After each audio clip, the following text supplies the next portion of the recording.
Hola, soy el doctor Miguel Ángel Rodríguez Nava, médico residente de urgencias. Mi presentación para el doctor Roberto Nevares y la doctora Beas, profesora titular para médicos residentes de la UNAM y encargada del departamento de enseñanza del hospital.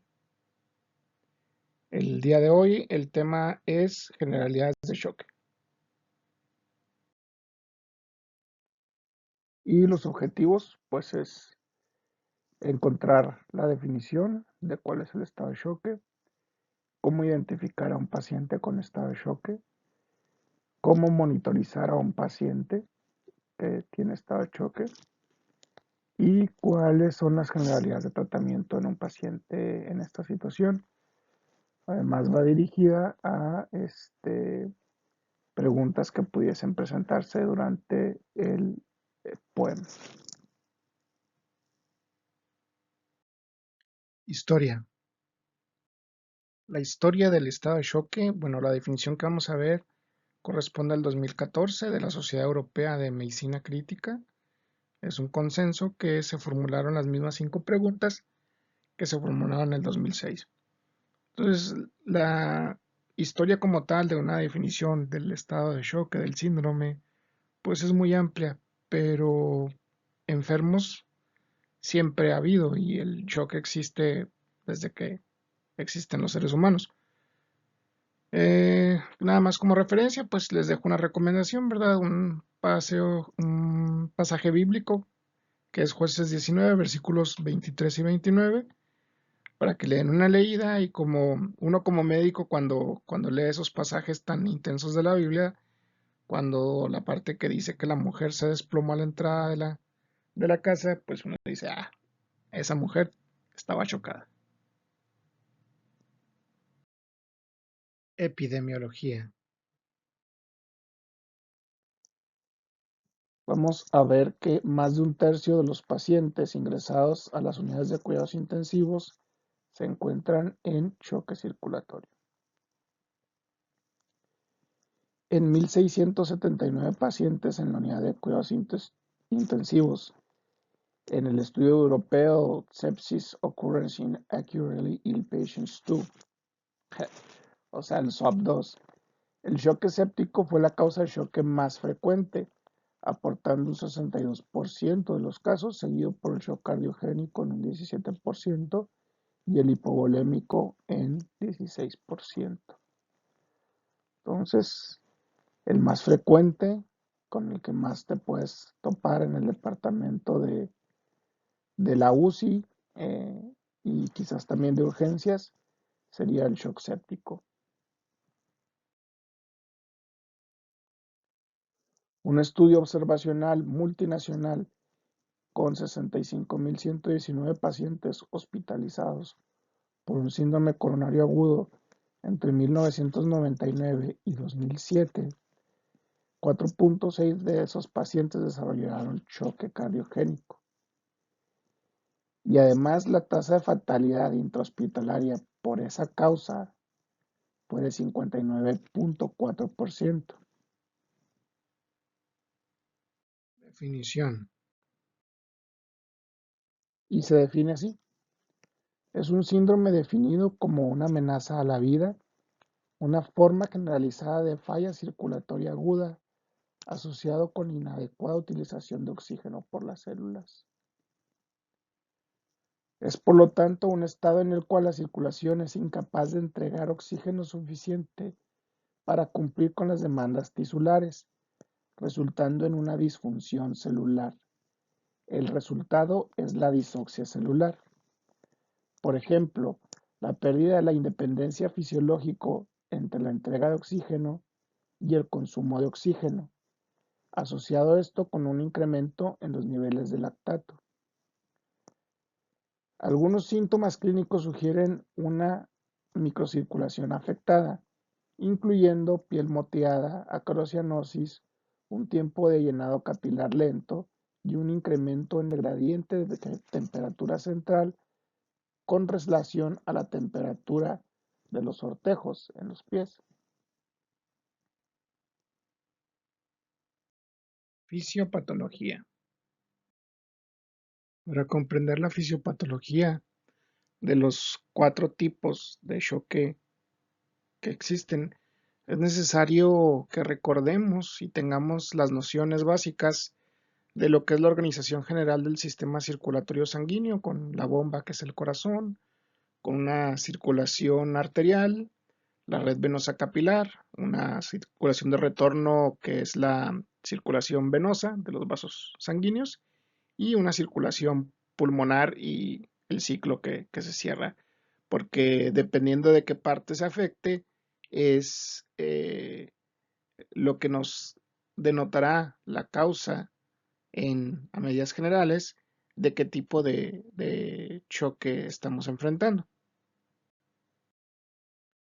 Asimismo, también es importante que recordemos la ley de Frank Starling.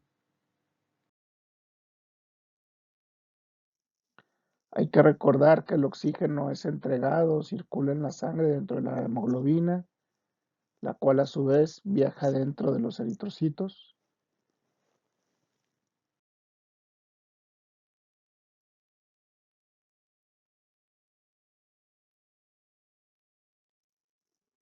Y hay que ver que en un estado de choque puede haber tanto una lesión endotelial, una microtrombosis y una glicólisis anaerobia. Recordar también que la presión arterial no es lo mismo o no es sinónimo del gasto cardíaco.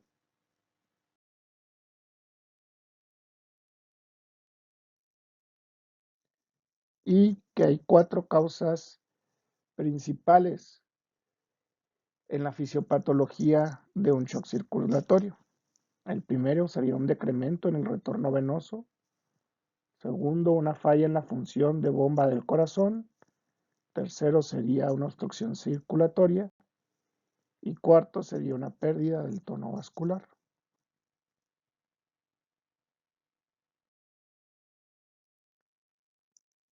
Hablando exclusivamente del decremento en el retorno venoso, pues este se debe a una pérdida del volumen circulante, ya sea debido a pérdidas internas o pérdidas externas de los fluidos. Un paciente con una hemorragia sería una pérdida externa, con, con múltiples evacuaciones diarreicas sería una pérdida externa de los fluidos. Y pérdidas internas, pues sería, por ejemplo, en el caso de una pancreatitis severa, un quiste pancreático y el decremento en el retorno venoso debido a ese secuestro de líquidos. Aquí, por ejemplo, tenemos un ejemplo de lo que sería una hemorragia de origen intestinal como causa de ese decremento en el retorno circulatorio y una pérdida del volumen sanguíneo a través de esta hemorragia intestinal y por lo tanto disminuye el retorno de sangre que vuelve al corazón hacia las cavidades del lado derecho. Otro ejemplo pues sería el paciente con diarrea acuosa severa y frecuente que tiene varios días, o principalmente en los niños que a través de una enfermedad diarreica aguda rápidamente pueden sufrir una deshidratación y presentar datos de un choque por disminución del retorno eh, sanguíneo, como lo mencionábamos, que vendría siendo un shock hipovolémico.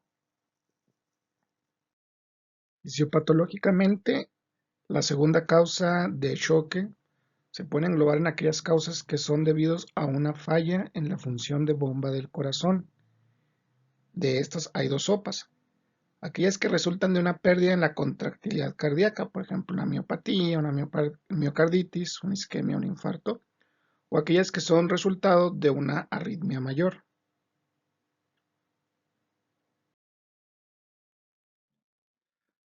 Hablando de aquellas que se asocian a un problema en la función de la contractilidad cardíaca, pues tenemos el infarto. Aquí podemos ver un electrocardiograma en el que se ve una elevación del segmento ST de V1 AB5 también en parte de B6, con imagen en espejo en algunas derivaciones, que se corresponde a un infarto de cara anterior extensa.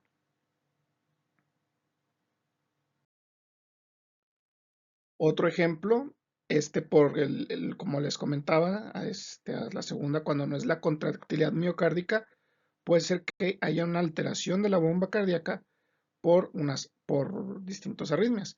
En este caso, ponemos el ejemplo, un electrocardiograma de un paciente que tiene una taquicardia ventricular.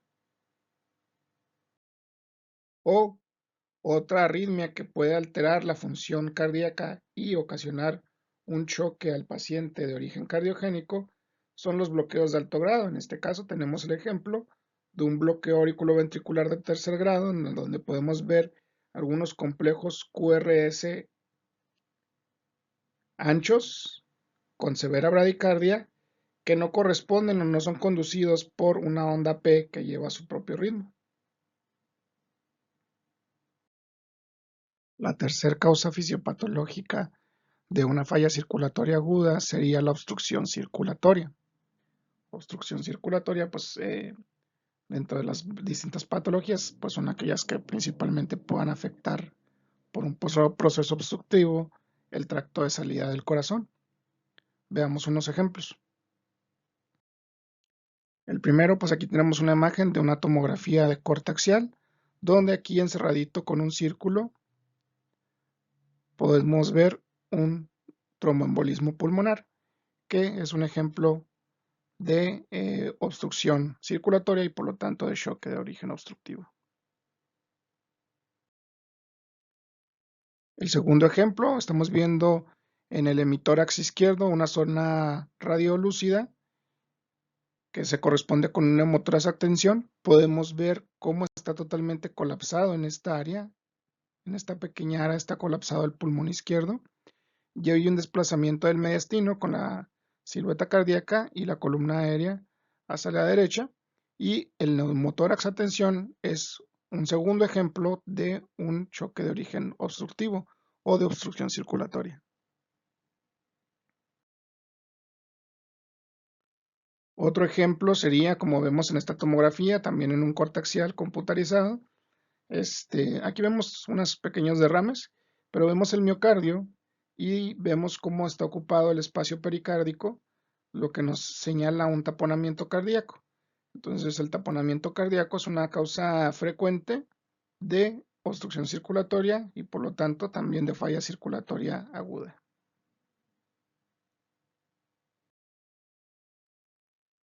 Un tercer ejemplo, ya menos frecuente, más extraño. En este caso, pues es una imagen para ejemplificar, ¿verdad? Igual y lo podemos utilizar. Lo importante sería el PIB. En este caso, la imagen podemos ver que el paciente tiene un PIB de 3, es un PIB bajo. Sin embargo, tiene una presión pico de 32. Se hace una pausa inspiratoria y tenemos una presión plató de 19, lo que nos da una driving pressure como aproximadamente 16, pero nos llama la atención en esta curva de presión sobre tiempo, 32 menos 19 son aproximadamente 13 de presión transaérea. Por lo tanto, el paciente tiene un problema de obstrucción del circuito o de la vía aérea. Y se puede ver aquí en el autopib, en la curva de flujo-tiempo, cómo el flujo expiratorio no llega a la línea de cero.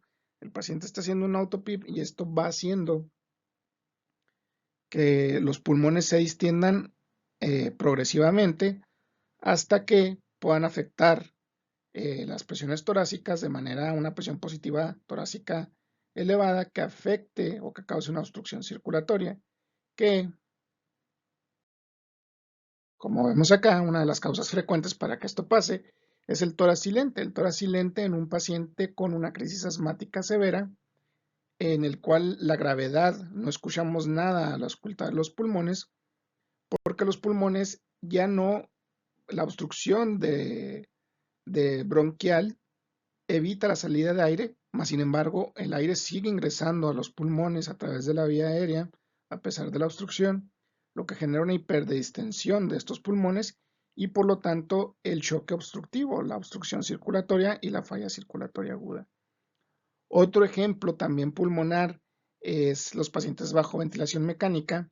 Por eso les ponía la imagen anterior, de hecho, porque es un poco más frecuente.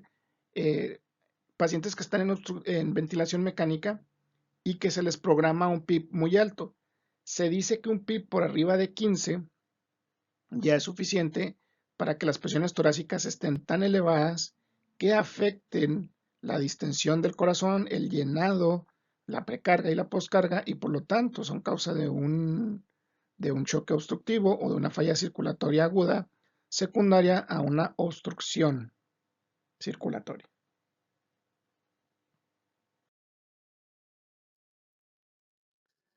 Y la última causa sería la pérdida del tono vascular. Si leen algunos autores, ellos ponen una quinta causa que sería el shock tóxico. Bueno, como pueden ver, aquí estamos en el principio de la diapositiva. Estas diapositivas fueron realizadas tomando en cuenta múltiples bibliografías, pero principalmente por cuestiones de definición. Como les comentaba, se logró este consenso de este Task Force de shock circulatorio y monitoreo hemodinámico de la Sociedad Europea de la Medicina de Cuidados Intensivos. Y este consenso no incluye el shock tóxico. De hecho, el shock tóxico lo incluye dentro de este tipo de shock, que es el shock por pérdida del tono vascular. Y cuando estamos hablando de un paciente chocado por una pérdida del tono vascular, hablamos de un paciente que tiene una mala distribución del flujo sanguíneo. Puede ser debido a sepsis, debido a anafilaxis o a una lesión espinal.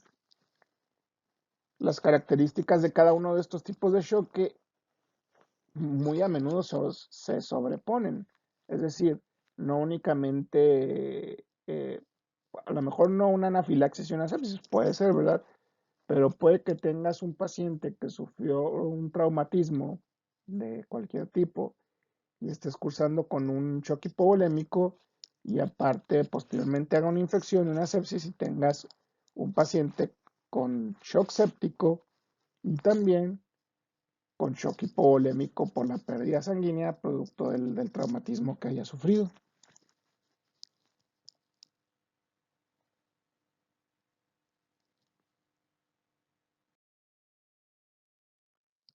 Pues entonces, las anafilaxis, ¿verdad?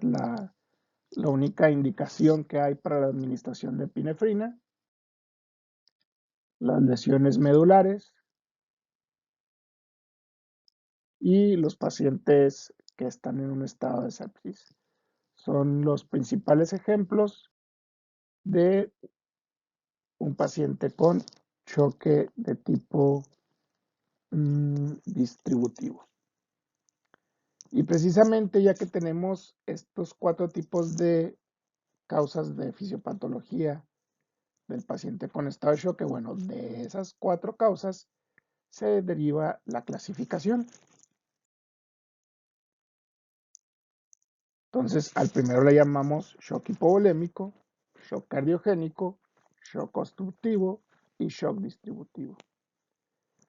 Los primeros tres se asocian a un bajo estado de flujo, el hipovolémico, el cardiogénico y el obstructivo.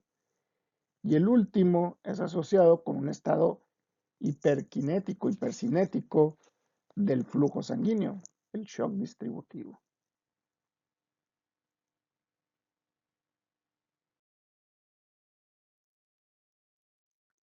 Diagnóstico.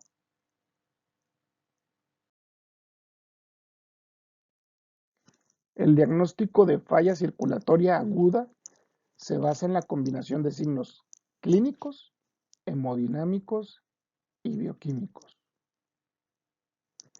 Los signos clínicos de choque típicamente incluyen la hipotensión arterial, aunque esta no se encuentre presente en todos los casos, no es una regla, asociado con signos de perfusión tisular alterada, visualizados a través de las tres ventanas del cuerpo. Las tres ventanas del cuerpo son la piel, el estado mental y la función renal o la diuresis.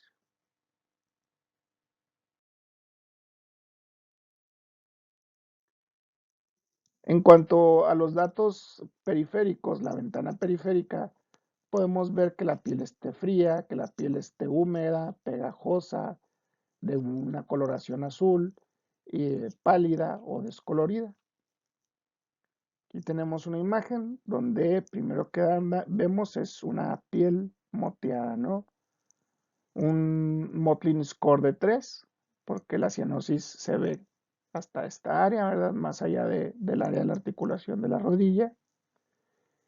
En la figura B vemos una región cianótica que corresponde a un Motley score de 5. En la figura C vemos que a un paciente le midieron en la rodilla, como se aplica durante 15 segundos, presión sobre la rodilla, y palidece esta región, lo cual nos habla de un llenado capilar retardado mayor a 5 segundos.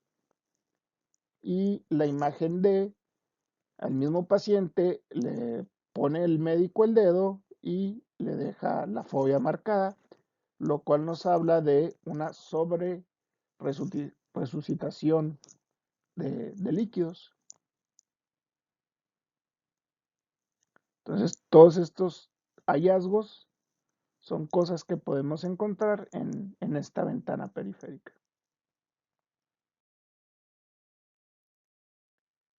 La ventana renal, pues realmente no tiene que estar el paciente obviamente en hemodiálisis, pero pues tú recibes al paciente y lo que vas a vigilar para darte cuenta de la ventana renal, si tu paciente está chocado, es vigilar eh, si hay un detrimento en el gasto urinario.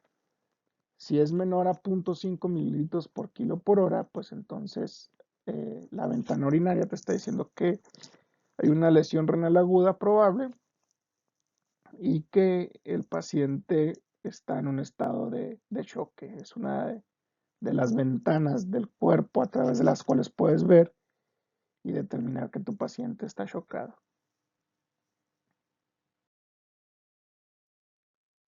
Por último, la ventana neurológica, en la que valoramos el estado mental que está alterado y que se caracteriza usualmente por obnubilación, desorientación o confusión.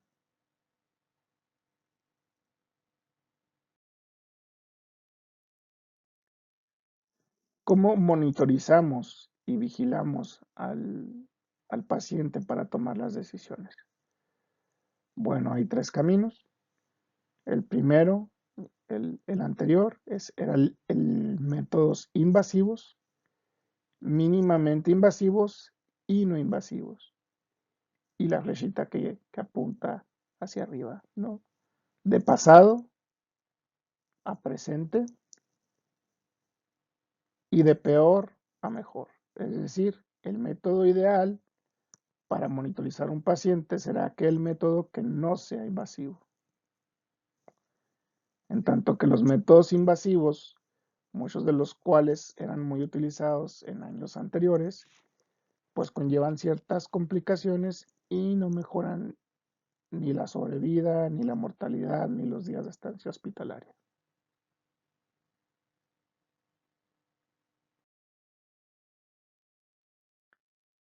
El contexto cuando hablamos de shock, el contexto, el interrogar a la historia clínica, a las personas que presenciaron lo que le sucedió al paciente es muy importante.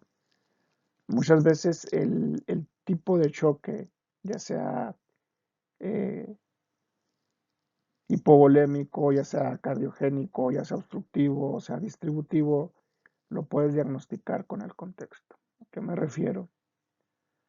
Pues si te llega un paciente con una herida en muslo y un sangrado arterial abundante, pues probablemente tengas un paciente con un choque hipovolémico. Si te llega un paciente con un dolor torácico intenso que demuestra además datos de diaforesis, sugestivo de un angor pectoris, y aparte datos que te desarrolla en ese momento posteriormente de falla circulatoria aguda, pues tendrías que pensar en un paciente con un shock de origen cardiogénico. Y si te llega un paciente, por poner un ejemplo, en el 2020 con falla respiratoria, que convivió con pacientes enfermos de COVID, que ha tenido fiebre, todos, pues probablemente tu paciente tenga un síndrome respiratorio agudo y aparte esté en un estado de sepsis. Y la mayor expresión de la sepsis, la expresión más grave de la sepsis, pues es el shock séptico. Entonces el contexto de la historia clínica, de la historia del paciente, de lo que le sucedió al paciente por sí mismo, te puede orientar al diagnóstico sindromático de qué tipo de shock que tiene tu paciente y por lo tanto qué terapia vas a usar o qué tratamiento vas a elegir.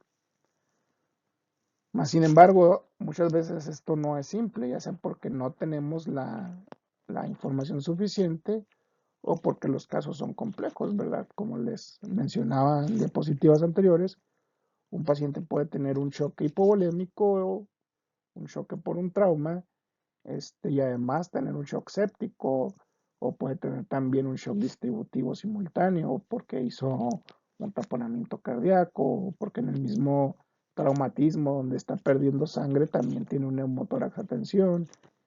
Entonces no siempre es tan sencillo, entonces tenemos que recurrir a otras herramientas para diagnosticar qué tipo de shock. Y pues la clínica, ¿verdad? La clínica, aparte del contexto, el contexto es la situación y la clínica es las tres ventanas que ya hablamos de perfusión, la ventana periférica, la piel, la ventana mental y la ventana de la uresis. Eh, Además, como cosas tan simples, no simples, vaya, la medición de la temperatura, la medición de la presión arterial media.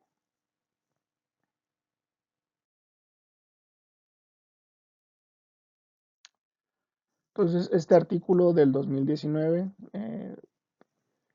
por Orlando Pérez Nieto y compañía, publicado en esta revista, es un artículo de revisión que nos marca y que concluye que el monitoreo hemodinámico es la clínica y que hay que volver a lo básico. Es un artículo eh, muy bueno, de buena lectura y muy ilustrativo. Entonces, ¿qué vamos a ver en la clínica? Vamos a checar el pulso, la variabilidad del pulso, la presión de pulso, la frecuencia cardíaca. Vamos a ver, hay que checar al paciente, calcular cuánto es su gasto cardíaco, cuánto es su entrega de oxígeno, hay que calcular el índice cardíaco y también la presión arterial, que es determinada por el gasto cardíaco por las resistencias vasculares sistémicas.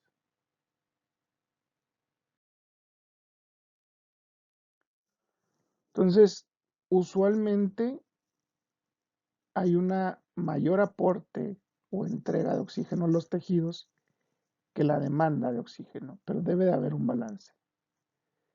La entrega de oxígeno en el consumo de oxígeno es el 25% de la entrega en condiciones normales.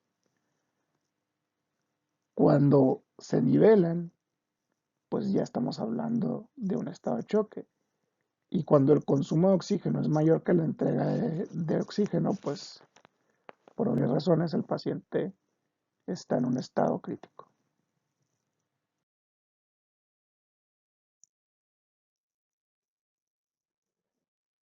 Se recomienda el screening de rutina en pacientes de riesgo, que permite identificar pacientes en riesgo de choque y poder implementar una terapia temprana. Se debe de medir frecuentemente la frecuencia cardíaca, la presión arterial, la temperatura corporal y las mismas variables de la exploración física que ya vimos y que vamos a ver.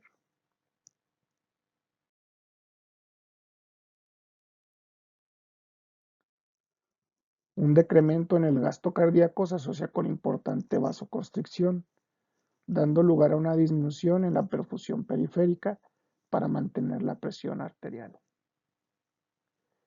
Entonces, la presencia de hipotensión es generalmente incluida en el diagnóstico de shock séptico, pero múltiples estudios han demostrado que de hecho la preservación de la presión sanguínea puede ser asociada con marcadores de perfusión tisular inadecuadas, como un decremento en la saturación de oxígeno venosa central y un incremento significativo en las concentraciones séricas del lactato.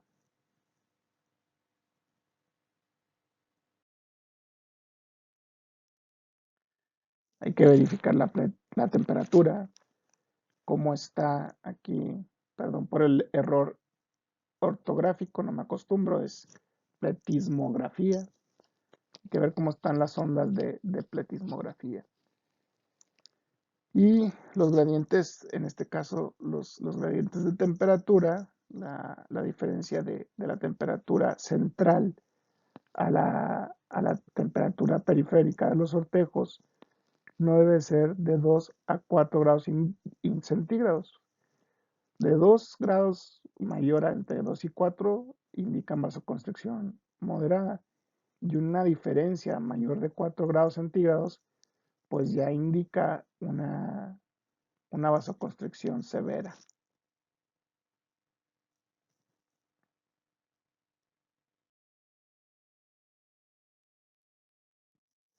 Aquí lo que les comentaba, la diferencia entre la temperatura central y el ortejo mayor a 7 grados centígrados, y aquí ya no hablamos periférico de lo que les decía 4 grados centígrados en cuestión, no sé, de la muñeca, sino ya de los ortejos, pues en este caso ya indica una vasoconstricción. El estudio Andrómeda determinó que también es importante estar al pendiente del tiempo de retardo capilar o el tiempo de llenado capilar. El tiempo de retardo capilar se define como el tiempo que necesita la piel para recuperar su color basal en la punta del dedo después de la aplicación de una presión constante, llámese 15 segundos. Si el tiempo es mayor a 3 segundos, el paciente se asocia a una mayor mortalidad y por lo tanto es una manera de medir el estado de choque.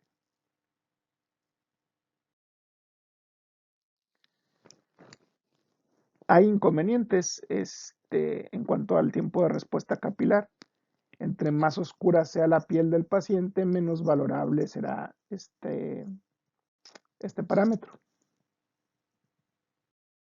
Aid Ufela y colaboradores, hablando del Mottling Score, demostraron que la presencia de piel moteada durante un tiempo mayor de 6 horas se asociaba a mayor mortalidad en las unidades de cuidados intensivos, independientemente de otros síntomas de puntaje. Con esto, este estudio demostró la utilidad del Mottling Score como herramienta para monitorizar el estado circulatorio del paciente. Aquí en la imagen podemos ver las áreas que abarcan Mottling Score 1, que es un pequeño punto dentro de la articulación de la rodilla. 2, cuando hay presencia de piel moteada, pero no más allá de la articulación de la rodilla. 3, cuando se extiende más allá de la articulación de la rodilla, pero no más allá de la mitad del muslo. 4, cuando afecta una gran área extensa del muslo, pero que no llega a región inguinal. Y 5, cuando toda la pierna se encuentra moteada, inclusive hasta una altura de la región inguinal. Aquí podemos ver un ejemplo de cianosis de piel moteada en la rodilla, un estadio 2, un estadio 3 y por último un paciente grave con una falla circulatoria severa expresada en la primera ventana, que es la piel, con un estadio 5, donde se ve regiones moteadas que afectan hasta la región inguinal.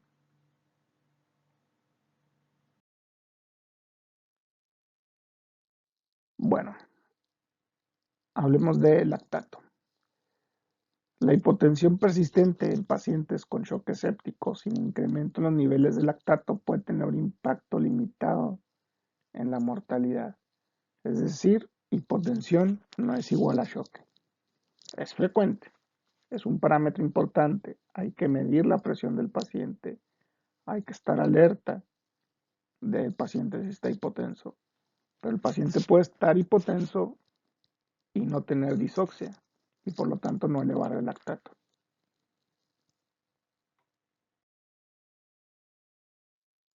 Entonces, esta anotación que hago yo aquí no es una fórmula real, es una manera que tengo yo de recordar que lo que realmente importa no es la presión, sino la entrega tisular a la célula de oxígeno y que es inversamente proporcional al lactato. Entre menos oxígeno tenga la célula, mayores niveles de lactato producirá. El valor del lactato, el corte usual es de 2.000 equivalentes por litro, pero se ha demostrado que niveles desde 1.5 mil equivalentes por litro en pacientes con shock séptico se han asociado con un incremento en la mortalidad.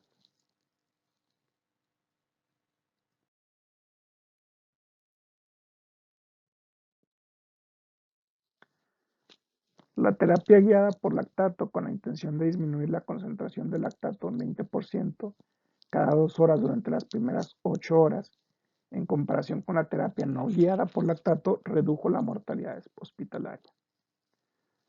Entonces, ¿a qué nos lleva? ¿Qué nos lleva a concluir esta evidencia?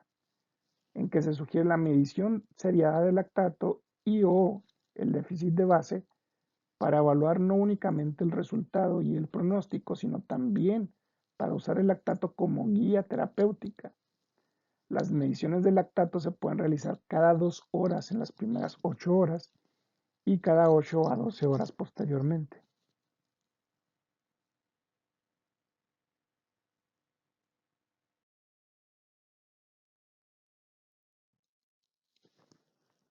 Tenemos este estudio también, interesante lectura por Manuel Muschler, que precisamente nos habla y nos explica de usar el déficit de base como una clasificación y una manera de monitorizar el shock hipovolémico en, en este estudio que utilizaron 16.305 pacientes. Entonces, el lactato o el déficit de base son de utilidad para monitorizar al paciente con shock.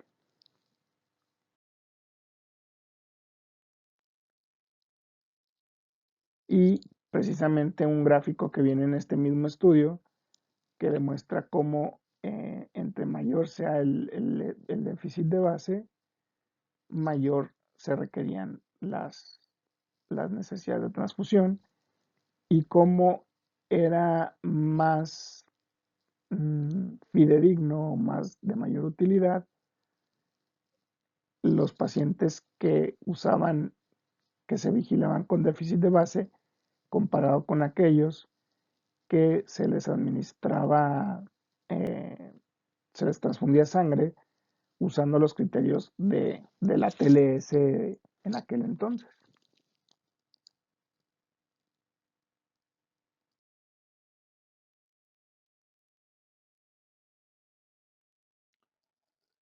La saturación de oxígeno venosa mixta y la saturación venosa central de oxígeno también son parámetros de utilidad para medir al paciente o para monitorizar al paciente. El inconveniente que tienen es que para medirlos pues se necesita la colocación de un catéter venoso central. Tienen buena utilidad para la saturación venosa central de oxígeno. El punto de corte es mayor a 70, pero tiene el inconveniente que después se ha demostrado que hay pacientes que tienen buenos valores de saturación venosa central y sin embargo presentan otros marcadores de choque y por lo tanto no hay una buena correlación con el pronóstico si únicamente utilizas como marcador de monitoreo la saturación venosa central de oxígeno para monitorizar al paciente en estado de shock.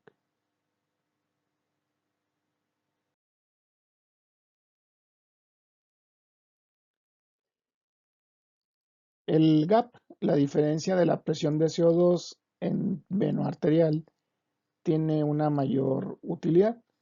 Únicamente su inconveniente pues sería que necesitarías el catéter venoso central para estar tomando las muestras de presión de CO2 mediante la gasometría y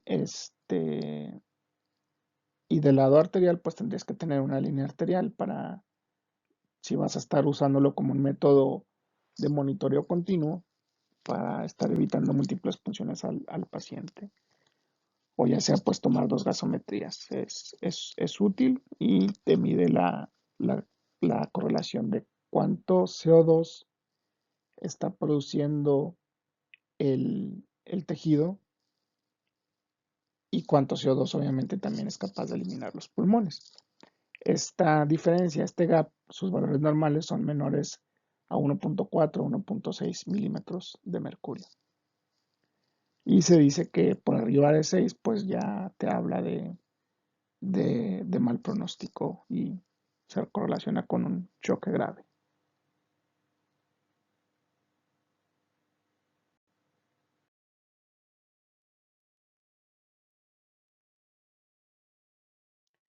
Y el índice mitocondrial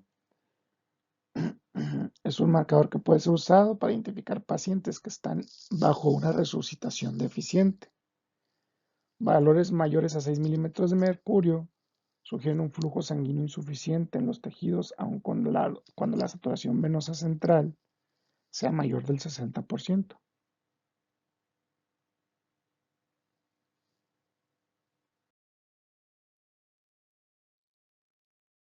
¿Cómo y cuándo monitorizar la función cardíaca y hemodinámica en choque?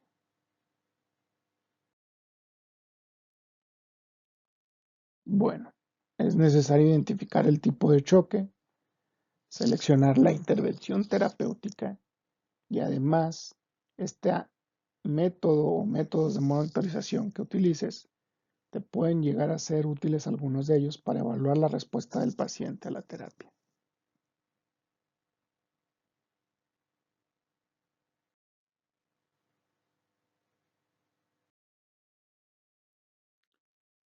Entonces, identificar el tipo de choque. Por ejemplo, el choque distributivo es usualmente caracterizado por un gasto cardíaco elevado, mientras que otros tipos de choque se asocian con un gasto cardíaco bajo.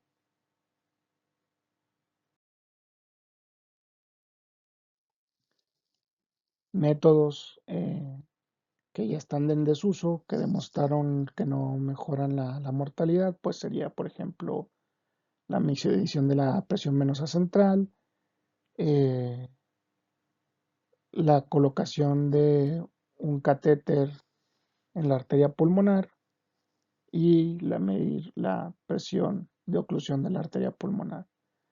Matemáticamente y su sustento científico pues era muy halagador,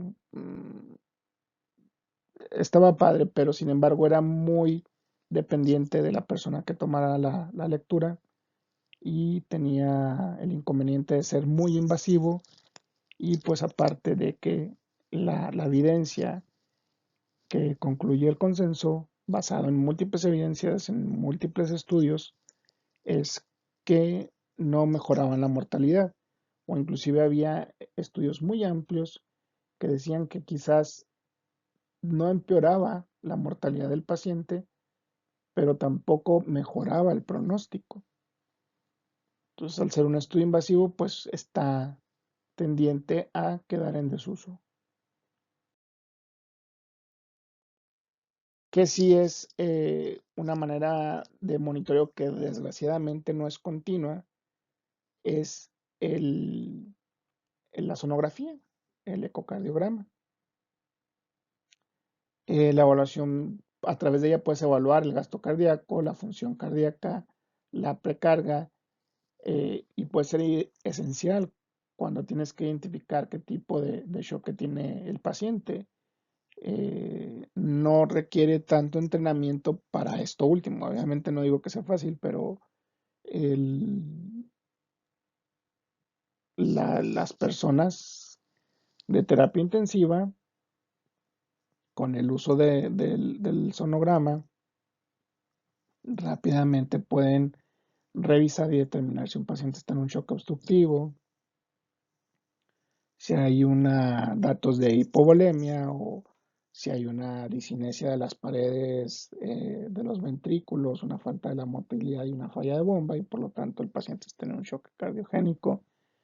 Y a través de este estudio,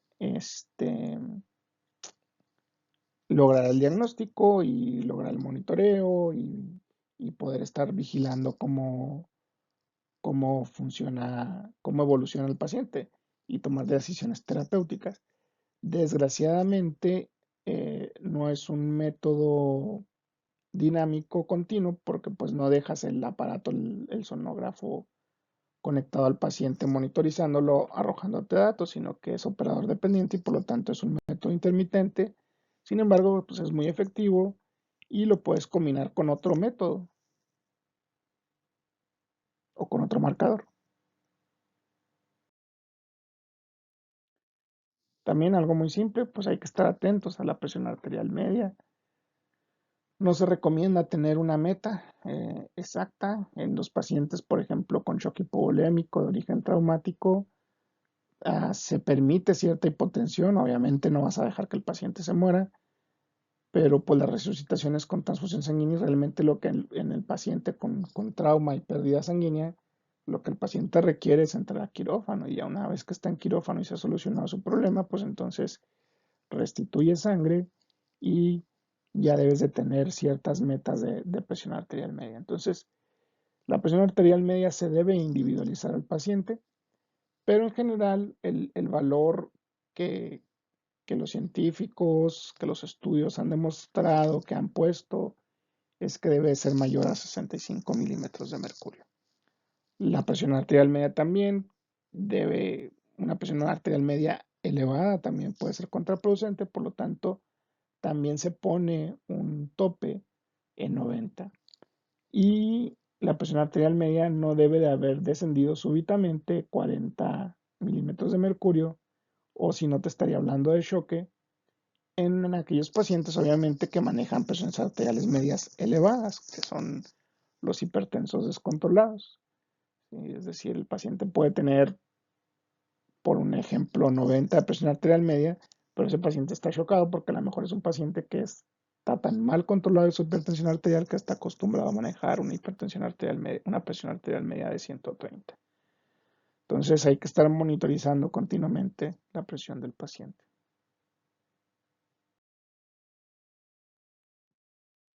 Ya monitorizaste al paciente, entonces, ¿qué otra cosa debes de hacer? Hay que seleccionar cuál va a ser tu intervención terapéutica. La meta de presión sanguínea debe de individualizarse en todos los pacientes.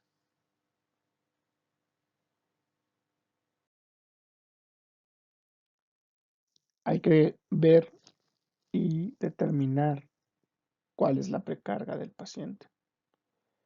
La precarga es la presión necesaria que sufren las paredes, las fibras del músculo del ventrículo derecho para lograr la distensión total al final de la diástole. Y hay múltiples maneras de valorar la precarga. Una de las maneras, pues que antes era común, era con el reto de líquidos, pero el reto de líquidos tiene el inconveniente de que los 250 o como se hacía, por ejemplo, se llegaban a administrar hasta 500 mililitros durante un tiempo menor a 30 minutos y luego valorabas si había un aumento en la precarga por cualquier método, ya sea sonográfico, de presión arterial media, lo que fuese, y valorabas si después de ese reto, ese mini reto de líquidos, si el paciente tenía una respuesta favorable, entonces le faltaba agua y le pasabas agua.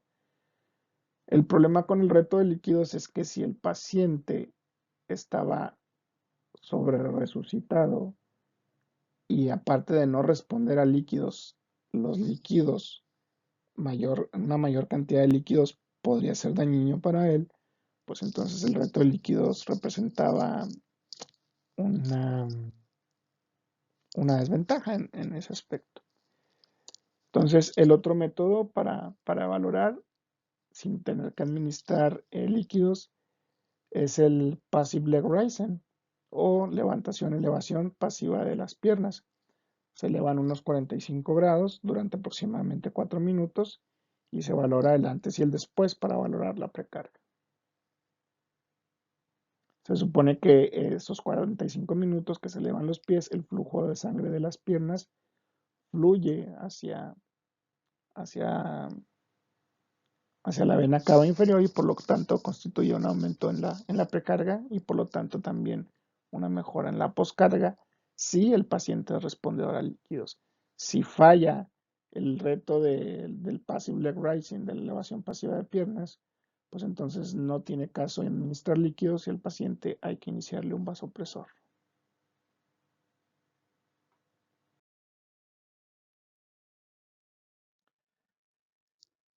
Entonces, ya una vez que has decidido que el paciente quizás tengas que pasarle a administrarle un vasopresor, lo que se debe hacer es o lo que se recomienda, se puede hacer por vía periférica, pero se recomienda que se haga a través de un catéter venoso central y de ser posible, como se verá más adelante en algunos métodos como el de la termodilución o para estar midiendo con dos gasometrías, una venosa central y una arterial, pues también puedes colocar una línea arterial de ser posible, pero en vasopresor pues hay que colocar un catéter venoso central.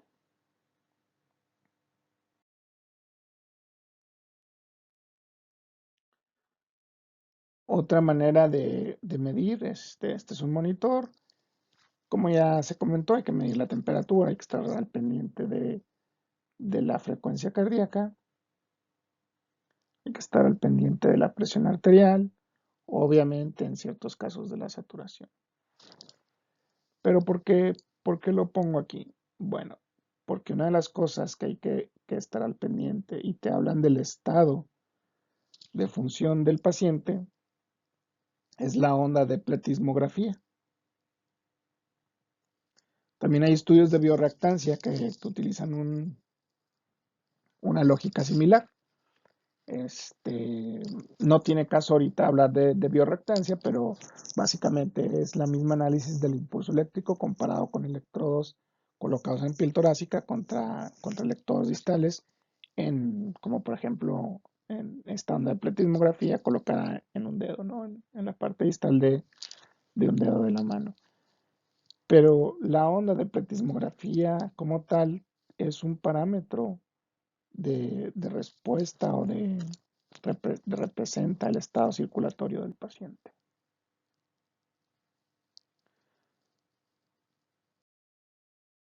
Una onda de pletismografía pues tiene una altura normal, tiene una pequeña muesca antes de su descenso. En los choques que cursan con una vasoconstricción, ya sea por pues, un choque cardiogénico, un choque obstructivo, pues vamos a ver que el tamaño de la onda durante la pletismografía se disminuye. En un caso moderado se disminuye levemente y se sigue viendo la muesca, y en un caso severo la onda pletismográfica está muy chaparrita, disminuida de tamaño en comparación con la onda normal. En cambio, en un choque distributivo, pues vemos una onda cada vez más alta, o inclusive en el grado 6 hablamos de un grado severo de vasodilatación. Esto sería un choque distributivo severo y así se vería la onda de pletismografía.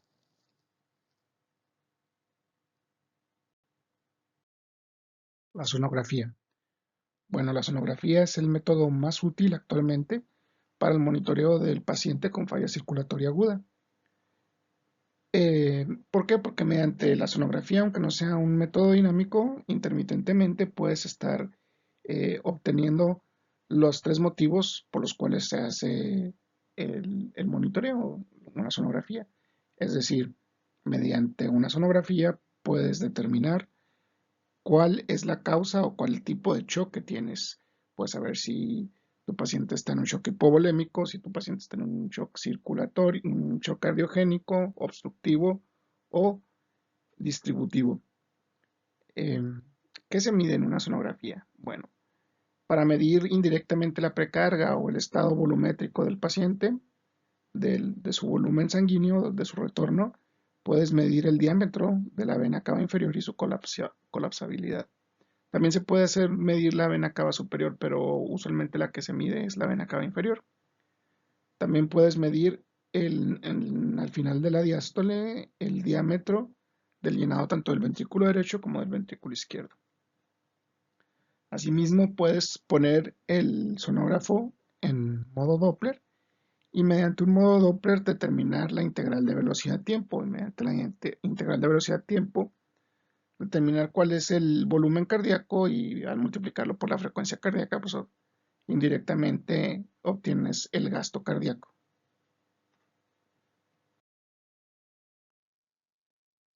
También hay otros aparatos que sirven para medir la microcirculación. En este caso estamos viendo un CitoCam que me sirve para medir a través de esta cámara la microcirculación sublingual. Y acá en la pantalla ves el estado sublingual de la microcirculación y el efecto, pues esto es básicamente, esta cámara es un microscopio.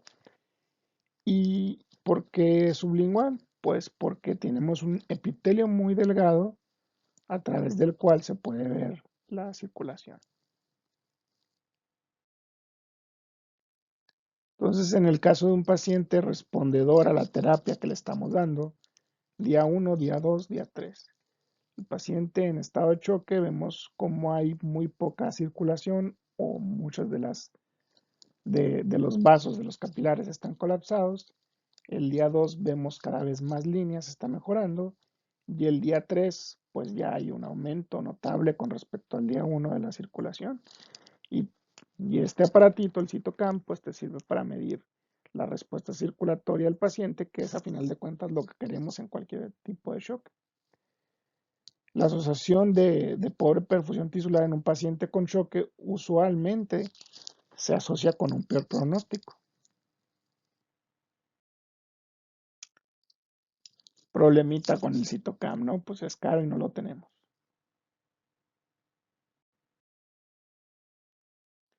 La termodilución transpulmonar. Bueno, básicamente la termodilución transpulmonar, pues lo que requiere es un acceso venoso central y en la arteria femoral eh, un acceso arterial que está conectado a un termistor y el termistor va al aparato que interpreta el paso aquí a través del catéter venoso central. Vas a hacer pasar una jeringa con agua fría y el agua fría va a pasar y se va a calentar tantos grados de temperatura en tanto grado de tiempo y lo va a detectar esa diferencia el termistor. Y a partir de ahí, de la arteria femoral, este, se va a hacer diferentes cálculos que van a otorgar múltiples parámetros. Mediante este mecanismo, la termodilución podía o puede arrojarte múltiples valores. En este caso estamos viendo todos los valores normales de este sistema de termodilución que es la marca pico. Y entre muchos te da el índice cardíaco, el volumen sistólico indexado, el volumen global diastólico, cuánto es el volumen de sangre intratorácico, la variación de volumen sistólico, la variación de presión de pulso, la fracción de eyección global. Cosas que eran muy útiles para poder trabajar y tomar decisiones y monitorizar al paciente que se encuentra en una falla circulatoria aguda. Además tenía una ventaja principal, que era que tenía la capacidad de calcular el agua extravascular pulmonar indexada y la permeabilidad vascular pulmonar, como precisamente calculando cuánto de esa agua fría que era inyectado a través de el acceso venoso central y a través de la permeabilidad vascular pulmonar se perdía hacia el intersticio pulmonar y de esta manera podíamos tener una idea de qué tan encharcados estaban los pulmones de nuestro paciente o de saber si le pasamos más fluido, probablemente cuánto lo vamos a encharcar. Entonces, esta era una cuestión, unos parámetros que no te ofrecían otros marcadores, otros tipos de monitoreo que era muy prometedor para la termodilución. Sin embargo, actualmente la termodilución está en desuso. Las revisiones, los estudios, no ha habido un respaldo científico porque no hay evidencia de que mejore la mortalidad del paciente y aparte es un sistema invasivo que requiere un acceso venoso central y un acceso arterial.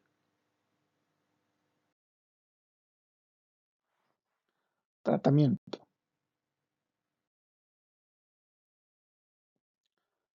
Bueno, pues parte de la terapia, como habíamos mencionado, pues es la fluidoterapia. Hay que saber la resucitación, la reposición y el mantenimiento de las soluciones que vayamos a administrar. Las 4D: Drugs, Dosing, Duration y De-escalation. Drogas, pues considerar que cualquier solución que pasemos es eso, es un medicamento que tiene sus indicaciones, que tiene su dosis, que tiene sus efectos adversos, entonces hay que verlo como tal, no es algo inocuo. Paracelsus mencionaba que la dosis hacía al veneno. Entonces, la dosis, cuánto de líquidos le voy a pasar, la duración, durante cuánto tiempo y en qué momento vamos a comenzar a desescalar esta infusión de líquidos.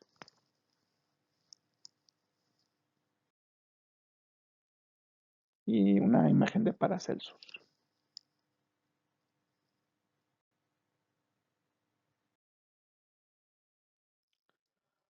Bueno, algo que es importante, ¿verdad? Hay cristaloides, hay gelatinas, etcétera, etcétera, coloides.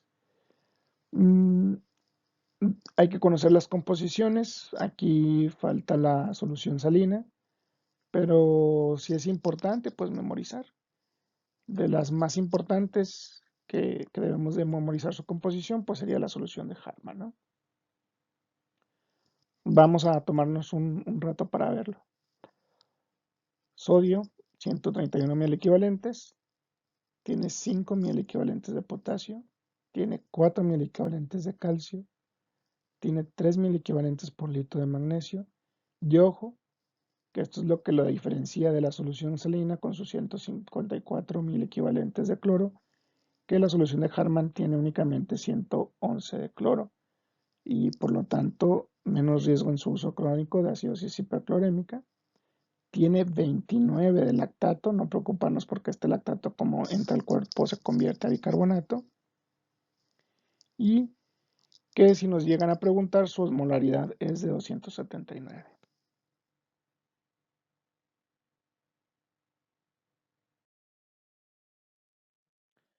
Si el paciente no es respondedor a líquidos o ya le administraste líquidos o debes de empezar una terapia, porque hay estudios que demuestran que es importante iniciar con el vasopresor de manera temprana, pues el vasopresor que tenemos por excelencia es la norepinefrina.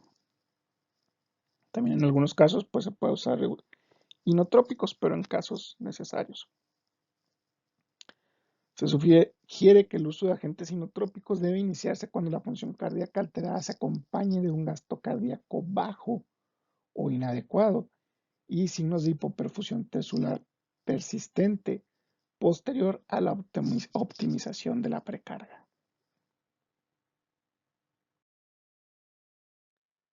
Los vasopresores, pues a partir más o menos, les digo, no hay un valor, pero leámoslo así. En la presión arterial media menor a 65 milímetros de mercurio con fluidos dentro de los primeros 30 minutos, pues hay que iniciar un vasopresor. ¿Y qué vasopresor sería el indicado? Pues la norepinefrina. Esta es la primera opción y su dosis va de 1 a 30 microgramos por minuto o 0.2 a 3 microgramos por kilo por minuto. Entonces hay que convertirlo, hay que preparar la solución. Usualmente ya se pueden indicar 16 gramos en 250 mililitros de solución salina, de esto es el 5%, 8 miligramos en 100 mililitros, 8 miligramos en 250 mililitros, pero la que más frecuente usamos en el Hospital 66 es la dilución de 16 miligramos en 100 mililitros porque conseguimos una mayor eh, concentración de la norepinefrina en menor líquido y por lo tanto eso te permite es no alterar el balance de líquidos de tu paciente.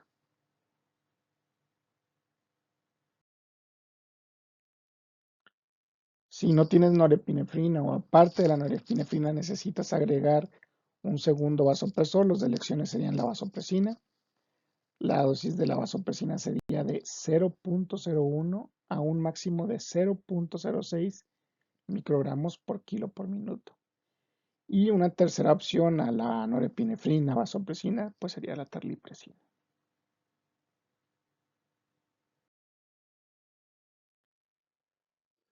Los mineralocorticoides para el tratamiento del paciente en shock, pues bueno, siguen estando en debate, sigue habiendo artículos que los defienden, sigue habiendo artículos que están en contra. La albúmina hay evidencia que puede ser de utilidad en el síndrome respiratorio agudo.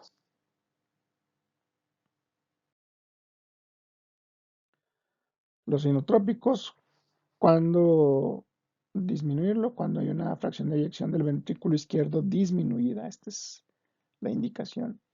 ¿Y qué opciones tenemos? Pues tenemos levosimendan, tenemos dobutamina y tenemos milrinona.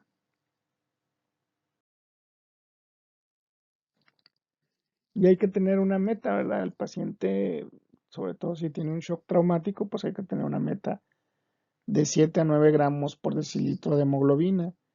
Y si disminuye más allá de 7, pues sí hay que transfundir al paciente sus paquetes globulares. Gracias a la doctora Beas y al doctor Nevares y nos estamos viendo el lunes.